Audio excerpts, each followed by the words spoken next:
You're watching First Take, presented by Bass Pro Shops. We'll use Kevin however he wants to be used. I told you Kevin is going to be our main focus. He's going to have a hell of a season. He's going to get back to that all-star status, and he's the focal point of us offensively. I know I can go out and get mine when I need it, but I need Kev to be, as aggressive as he was tonight. And when he rebounds at the level that he did tonight, then the shots will automatically fall for him. I knew he'd be sharp when I had my conversation with him in Los Angeles in off-season. Stephen A., what do you make of it? LeBron's thoughts on Love. He had a good game last night. Well, I think that the level of appreciation that LeBron has for him now clearly wasn't always there. And being the class act that he can be when he wants to be, he remembered that there was a time that he may not have appreciated Kevin Love as much as he should have until the finals arrived. And when the finals arrived and you didn't have Kevin Love to hit from the outside, and you had to, relegate yourself to relying on a J.R. Smith or an Iman Shumpert to hit shots from the outside, I think the appreciation for Kevin Love elevated exponentially. We have to remember something here. Everybody keeps looking at Mozgov and Tristan Thompson and all of this other stuff with LeBron. If you are the Cleveland Cavaliers, it actually is possible, because of the versatility of LeBron, to have Tristan Thompson in the game at the same time you have Kevin Love. Because Tristan Thompson can crash the boards, and he can defend. And the fact that he can do those two things effectively can free Kevin Love up to be out on the floor with him. You don't have to choose one or the other sometimes. You can actually play them together because of the versatility that LeBron James brings to the equation.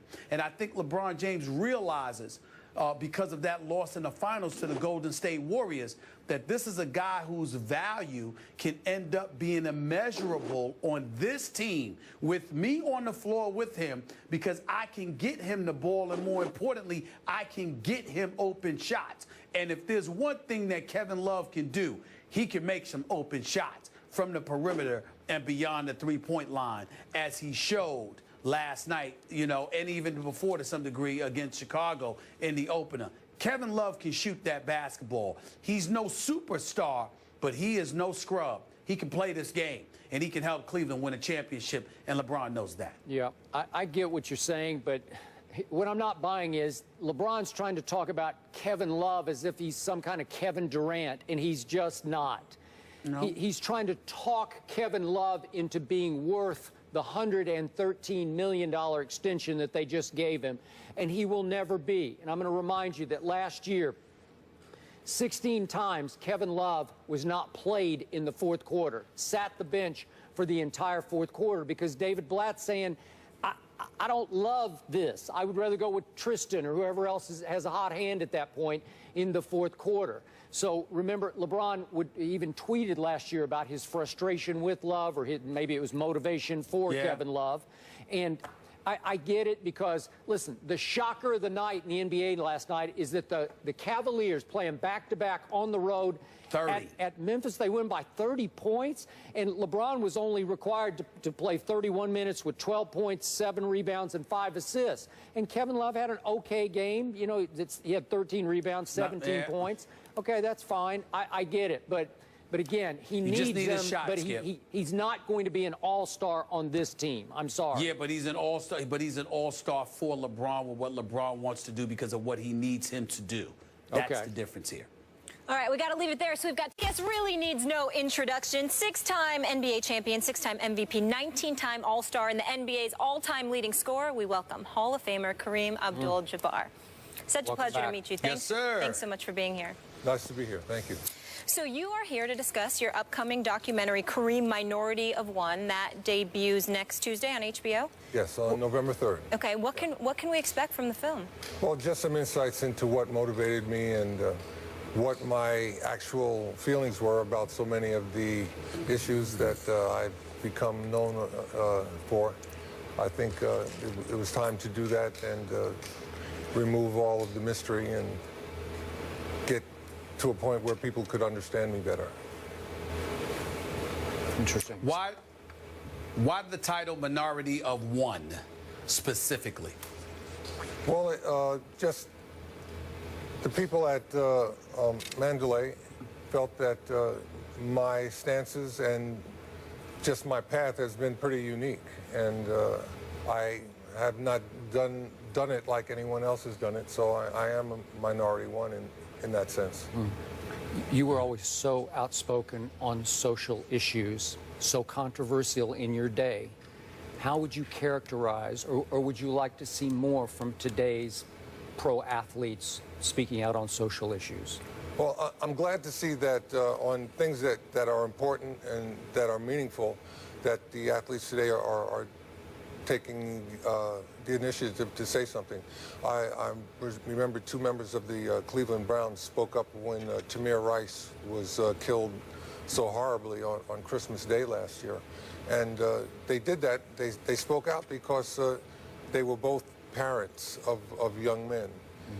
They both had young male children, and they saw where that could have been their child. And it was something that really concerned them, and they spoke out. I think that in those circumstances, people need to speak out. You don't have to make a career of it, but when something that horrible happens, something has to be done.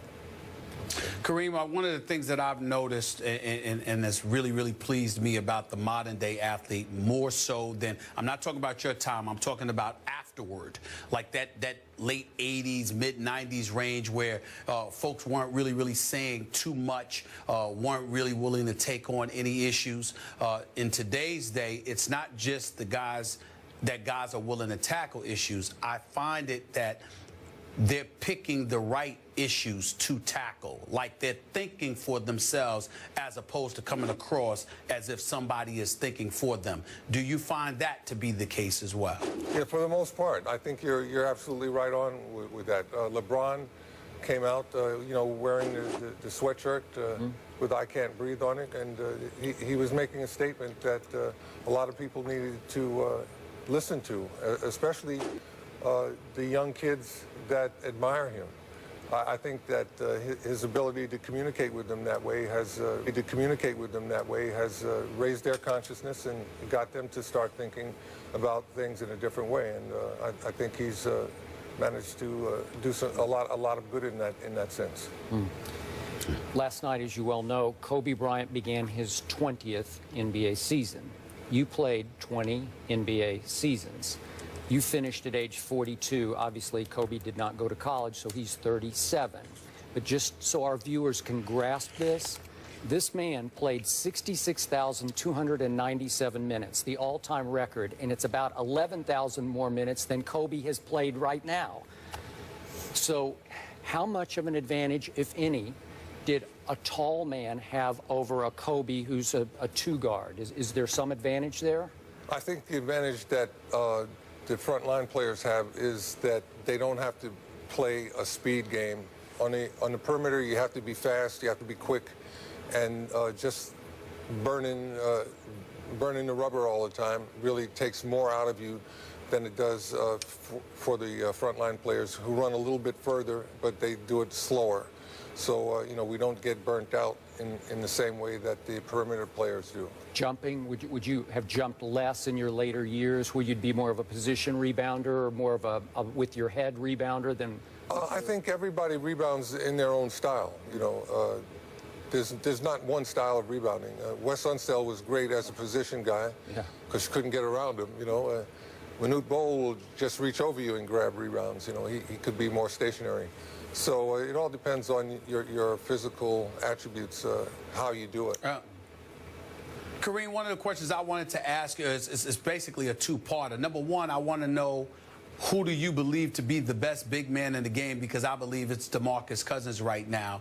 But more importantly, I want to know how you feel about how the game has transitioned to some degree. Back to the basket centers are pretty close to non-existent in this day and age. You got guys that are 5, but they're really a 4. And even when they're a 4, they're the stretch 4, shooting 15 to 17-foot jump shots. You had what I consider to be the most unstoppable move in the history of basketball. I don't see anybody like that. I don't see this game continuing in that direction. I see the game almost being devoid of centers, literally prototypical centers. What do you have to say about that? Well, I think anybody who takes the time to master the back-to-the-basket game is going to be a valuable asset to his team. It just takes someone with the determination and time to learn how to play that way.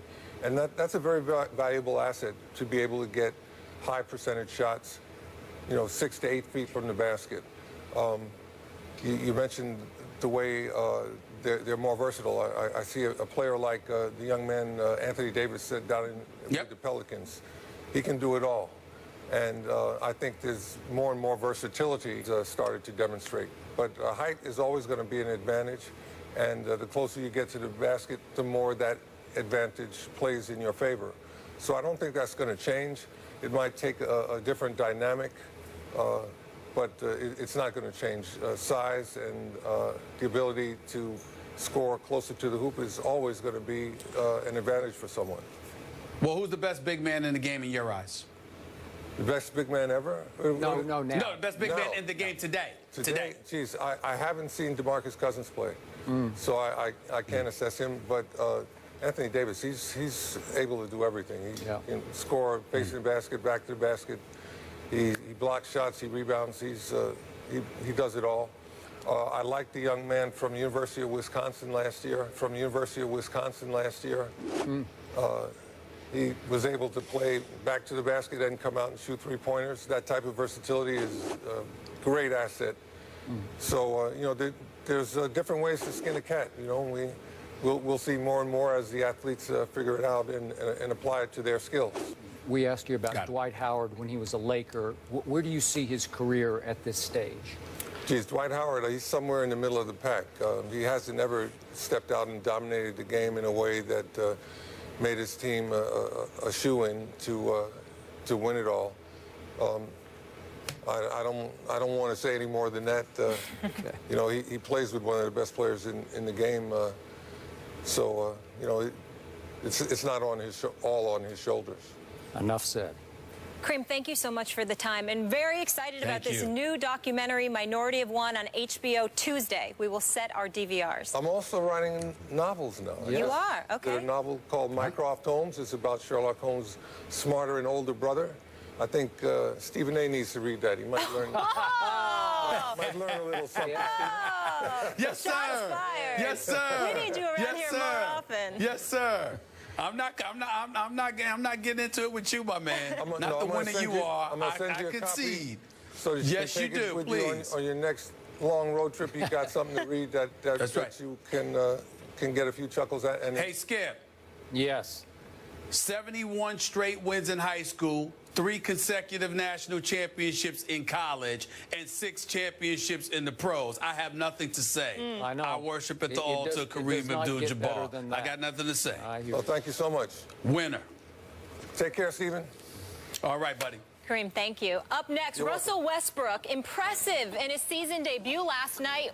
What does it mean for OKC's championship hopes, though? Find out that next. What do you mean?